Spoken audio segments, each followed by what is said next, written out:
ओम शांति। स्वयं भगवान आए हैं हमें कर्मातीत बनाने, हमें संपूर्ण बनाने। इसलिए हमें इस जीवन में अपने से अच्छी मेहनत करनी है, क्योंकि समय की हमारी मेहनत जन्म जन्म की मेहनत से मुक्त कर देगी। ये मेहनत वैसी मेहनत नहीं, ये मेहनत केवल साधनाओं की मेहनत है। ये मेहनत मन बुद्धि को एकाग्र करने की मेहनत है। ये मेहनत थोड़ा सा समय निकाल कर योग अभ्यास करने की मेहनत है। एक मेहनत वो होती है जिसके लिए बाबा मना करते हैं कि अपने व्यर्थ संकल्पों से लड़ना, अपने मनोविकारों से द्वंद्व करते रहना, ये युद्ध थकाने वाले हैं। लेकिन ये मेहनत जो हमारी साधनाओं की मेहनत है, हमें थकाती नहीं बल्कि हमें बहुत सुख देती है। तो हम कर्मातीत अवस्था को प्राप्त करें और इसकी अभी से प्रैक्टिस करें कि हम कर्मों के प्रभाव से मुक्त रहें। अर्थात कर्म तो हम करते हैं, लेकिन उसका जो इफेक्ट होता है, जिसको बाबा कर्म कॉन्शियसनेस कहते हैं, उससे जरा बाहर चलें। कर्म में जीवन हो जाए ऐसा ना हो, और फिर कर्म का जो परिणाम हमें मिलता है उसके भी इफेक्ट से हम परे हो जाएं। कर्मों का इफेक्ट मनुष्य के ऊपर बहुत आता है। कर्मों में सफलता मिली तो हम बहुत प्रसन्न, न मिली तो हम उदास, हमें विजय हुई तो हम हर्ष के मारे फूले नहीं समाते, और हार हो गई तो हम निराशा के अंधकार में डूब जाते हैं।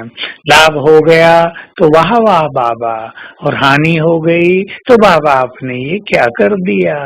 ऐसा नहीं, हम दोनों को स्वीकार करें और दोनों को प्रभु अर्पण कर दिया करें।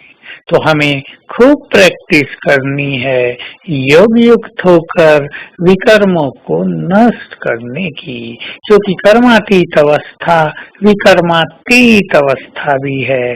जब हम विकर्मों से परे उठ जाते हैं, जब हम कोई विकर्म भी नहीं करते और पास्ट के विकर्मों को दग्ध भी कर देते हैं।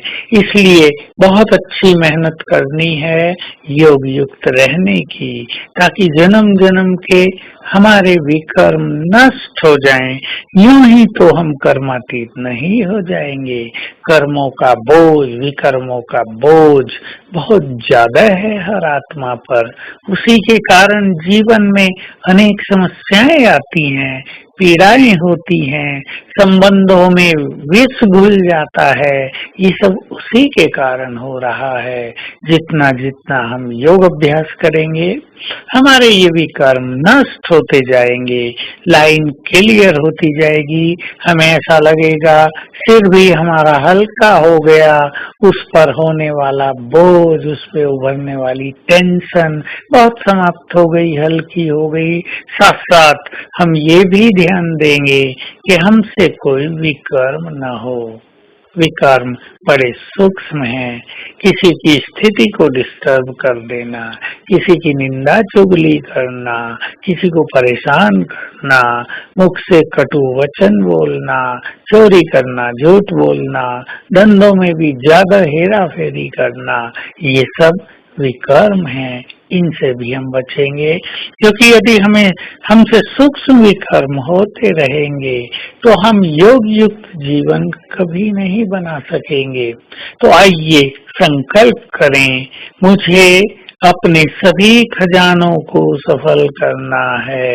एक एक सेकंड सफल करना है, एक एक श्वास सफल करना है, एक एक संकल्प सफल करना है, क्योंकि यही तीनों किसी मनुष्य को सबसे महान बनाने वाले या सबसे नीचे ले जाने वाले हैं।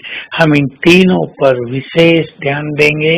तो आइए आज दृढ़ संकल्प करें, हम अपने योग युक्त होने के पुरुषार्थ की स्पीड को और तेज करेंगे। समय समीप आता जा रहा है।